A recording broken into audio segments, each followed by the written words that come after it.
Hey everyone, I'm Coach Chippys and I've been a professional top laner or head coach for the past 8 years. During this time I've reached Worlds and MSI multiple times.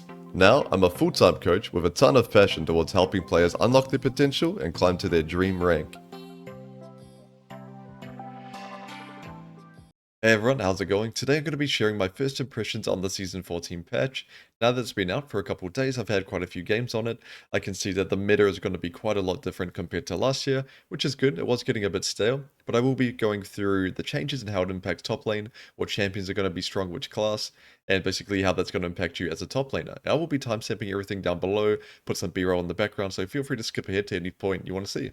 So we'll start off by going through the items, and as of right now, AP items are just completely overpowered, so champions that can abuse them, they're going to be really strong in the meta. So champions like Akali or Rumble or Gragas, they use these new items well, especially Storm Surge. That item is just completely busted, and Storm Surge combined with Shadow Flame, quite a great combo, and the game feels very snowbally for these AP champs, because if you can get your Storm Surge early on, you can basically just run around the map one-shotting people and continue the snowball, and even other AP champs that don't really use Storm Surge, like Gwen or Singe, they're still quite good, because Leandre's is also a great item. So I feel like the meta is mainly going to be around AP tops or tank tops, and we'll talk on tank items later, but the problem you're going to run into is everyone wants to play AP champ, so there's a lot of jungle Lilias and Brands running around, even some Karthus's, and it's quite hard to play these AP tops with those junglers, and especially you're going to have an AP mid as well, most likely.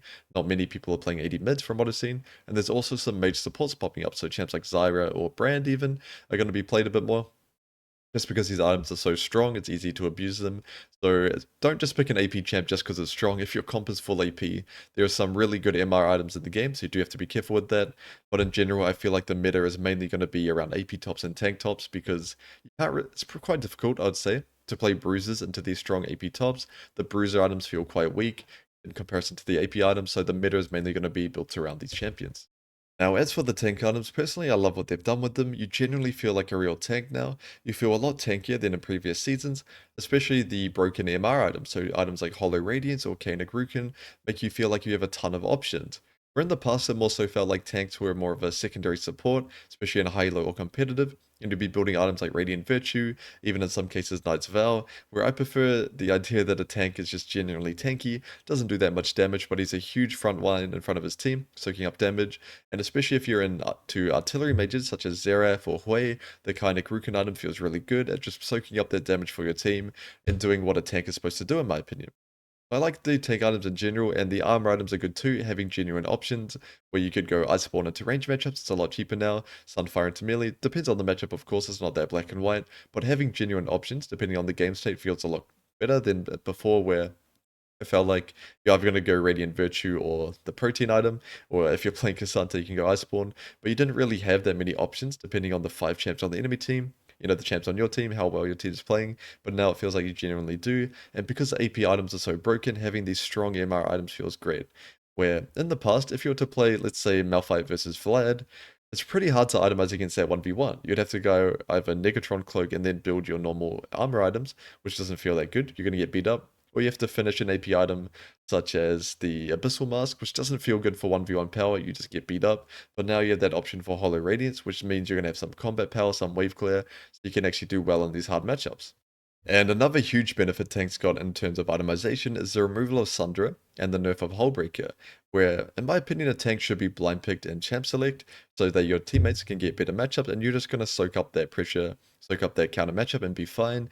Where in the past, even if you did great in your matchup, you'd eventually verse a champion that could outscale you really hard with Sundra or Hullbreaker and make it really hard for you to leave the side lane or even trade meaningful damage against him because he's just going to heal it back. But that's not the case anymore.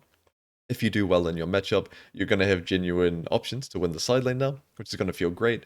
And also, a lot of AP mages are going to be coming into meta, long range mids, and the counter to artillery mages, such as Hui or Xerath, is hard engage. So champions like Ornn or Malphite or Sion are going to feel amazing on this patch, depending on what you see. Of course, there are variables, you're not always going to verse those champs, but in my opinion, those champs are going to be great. Champions with a lot of threat on long-range casters are going to be the best, but also champs like Cassante and Poppy and Malko, they have a place as well, don't get me wrong. The items are going to feel good on them, they are going to be tanky, but I feel like the tanks that have genuine threat on the backline and hard engage are going to be a bit stronger.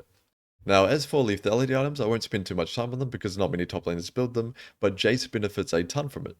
So right now his build is going to be Opportunity, Mana Mune into Grudge, and Opportunity feels quite good. Feels like the old Ghost Blade does quite a lot of damage, but the new Grudge, I really like it because in the past, if you had 2.5 items, which is going to be around the Baron timer, your half item is going to be either a Last Whisper, which doesn't feel that good, or the Cauliflower Hammer, but Brutalizer feels a lot better than that, so the new build path of Grudge feels really good for him, and also the fact that now there's going to be a lot of AP champs in the meta. So Jace is really good into the AP tops, some of them not as much, but champions like Vladimir or Gwen, Jace has a good matchup into, and even Rumble can be good depending on how good you are at Jace. And a lot of AP champions in the meta, especially mid lane, Jace is good into them. So champions that you can outrange and poke down, champions like Syndra or Ori, or even Hui, don't really have any sustain. They all struggle a lot into Jace, so he has a really good place in the meta. It can be risky to blind pick him, of course. A lot of the tanks do quite well into him, but the champion is going to benefit a bunch from the lethality items, I'd say. But keep in mind, the lethality items are not quite as strong as the AP items or the tank items. It's not like it's a huge buff to him, it's just he benefits the most from it. Now, moving on to the Bruiser items, and unfortunately these items feel the weakest on the patch, where you might have seen some champions such as Aatrox or Riven just rushing Spear of Shojin, and that does feel decent, don't get me wrong, but that's just because there's no real other option, where right now Stridebreaker is just completely terrible, Eclipse sucks, the build path with Triforce, all of these strong Bruiser items are quite weak right now, and also Sundra being gone, Gordrinker being gone, there's not that many good choices for a first item, where in previous seasons, especially last season, you would finish your lane, and you'd have probably your Sundra or your Gordrinker, tier 2 boots, and you could run around the map being the strongest unit. You'd be very powerful, and you'd want to be getting a lot of work done during that spike. Well, that's not really the case anymore. You're not that strong as a one item. Sundered Sky probably feels the best out of all Bruiser items, but you mainly get that as a second item. They're not that strong as a one-item spike, and a lot of these strong AP mages that abuse Shadow Flame and Storm Surge Showing, they are really good into bruises. They can just one-shot you, where it's better to play tanks into them and stack these OP MR tank items. However, keeping in mind, there are still some bruises that are really strong. So the bruises that can abuse the strong on-hit items actually feel good still. So champions like Jax or Irelia or Yone, they feel a lot better than champions like Olaf or Renekton, where in the past, last season, Olaf and Renekton, two of my favorite champs, feel really hard to play right now, because a first item that gives you CDR basically has to be Shojin, and that's just not as strong as other items, or you have to build Triforce on Olaf, which is good as a one core, but the build path yet again feels terrible. So I'd rather play, in terms of my Bruiser champions like Jax or Irelia or Yone right now, strong attack speed, item abusers, champions that can build Bork or Wits End. Jax you wouldn't really go Bork, depends on matchup, but Irelia and Yone, you can go Bork, you can go Wits End, you can build that new one, whatever it's called, I'll put it on the screen. But there's so many strong on-hit attack speed items, I'd say. Even the one where you pop ulti and go crazy feels quite strong, but a lot of these strong Bruiser champions that mainly play around their spells and their cooldowns feel a lot weaker than the past. One more thing I'll add in regards to Bruiser items is you can build Titanic Hydra as a first item on a lot of champions, or even as a second or third, and that item does feel quite strong. It's probably one of the strongest Bruiser items. The problem lies in the fact that it doesn't give ability haste, so as a first item it's not quite as strong as the previous mythic items were. Not as strong as Sundra or Gordrinker, so even though you can build it on a champion such as Renekton, and it'll feel pretty good having that wave clan auto reset, it's not going to be as powerful as you were, especially compared to how strong tanks and AP champs are going to be in the game. You're just not going to be as powerful, even though you can build Titanic Hydra and still function. Moving on to the Voidgrubs. Now, even though I do love having a new objective near top lane, makes it feel like you have a lot more early game impact, right now people are definitely overrating them. They're not actually that strong unless you have 5 or 6 of them, so you get that bonus monster spawn, so it's not really worth fighting and throwing the game over if the team fight is not going to be in your favor. Now, if they have a really strong side laning comp, such as Jax or a Yone mid, of course giving them the 2 spawns of grubs is going to be a disaster, they're going to use them quite well, but if you're up against a Scion or a Xerath, your team's losing the early game, they've got 3 grubs, the second spawn's coming soon, you're probably going to be fine to give it, they're not going to play side lane that well, maybe if they're the inting Scion, but just in general, if they have a team comp that doesn't play side lane that well, then grubs doesn't actually matter that much, I'd say. The gold, it's pretty good, it's around 1.5 camps, I'd say. But in general, it's not really worth fighting and throwing over. A lot of people would do that around Dragon last season, around second Dragon or a first Air Dragon, throw the game for it. Grubs feels quite similar, where people are just fighting over them because they can, just because they're a new fun objective. But once they're figured out, people are going to see they're not quite as strong as people think right now, unless you can get them on spawn. If you get the first grubs on spawn and get the second one real quick, of course it's going to feel great, because you're going to have the bonus minions, the bonus damage to tower, when the tower plates are still up. You can actually use that to grow yourself a huge lead in lane. So I'd say if you're playing for grubs, try to get them as soon as you can, try to get 2 spawns, because just finishing your lane, like I've seen in the majority of my games where both team has 3 grubs, doesn't really do a heck of a lot. So it's really important if you're playing for grubs to play for both spawns. So I'll finish off by talking about the new map, the way the new terrain is going to affect us top laners, and there are two main differences I want to go over, and the first one being, it's a lot harder to abuse a strong level 1.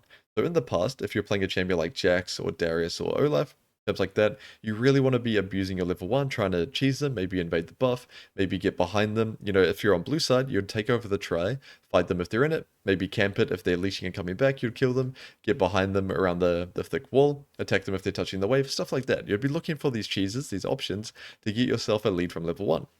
However, now that there's a huge wall just blocking your approach, blocking a lot of options, and no one's really going to leash anymore because you have to go the long way around, it's going to be a lot harder for you to abuse these strong level 1s. And the second difference, and you're all going to love this one, is it feels a lot harder to be ganked than any other season I've played, where the way the terrain is built right now, you have a lot of space in the lane. So once you see them on your ward, even if it's shallow in the river, or even if you don't have a ward, if you see them walk into your lane, you have a lot more space, a lot more time before they can reach you, where you can kite back to your tower, run to bushes, play off your cooldowns. You have a lot more avenue to outplay ganks and escape ganks. Where, especially on blue side, it's really hard to get ganked, where on red side they still can go around the back through the try, but of course their wall just sort of blocks the directly flanking you from behind approach, so you still should be able to survive those if you're paying attention, if you have good vision down. It's a lot easier to survive the jungle. Of course there are some champs that can get around it, maybe Rek'Sai can tunnel over, Evelynn can come in stealth, but just in general this is the best season in terms of playing around the jungle and surviving. And another difference in terms of the terrain is it's a lot harder to proxy now than it was previously, where in the past, if you couldn't just walk past your opponent to proxy, if they would beat you up, stack their Conqueror, you could go around the wall around Krugs, but now you have to sort of go right through the tower, where if you're going through around the wall to Krugs, you could see the enemy jungler on Krugs, you could get your vision down as well on your way to proxy. So right now proxying is a lot more risky than it was in last season, which I guess is good, because proxying sort of removes a lot of skill to lane, removes the trading, the wave control, and it was mainly used for getting good recalls. However, there were a lot of strategies playing champions like Garen or Singed, where of course you would proxy and just take over the map, attack the jungle, attack the mid laner. So now it's harder to get into that initial position, because you'll find if you don't know where the jungler is, you might be face checking them on Krugs, for example, where in the past it'd be a lot easier to sort of pop your head in and see what's going on. Alright guys, I'm going to finish up there, and I hope this video helped provide some insight into how the meta and just top lane in general is going to be shaping up. And if you're looking for specific items for your favorite champion, I will be making that later on. Once I've really figured out the best builds for each champion, then I'll be making videos of it, of course. But if there's anything else you'd like to see me cover, feel free to let me know down below. But other than that, I'll see you guys next time.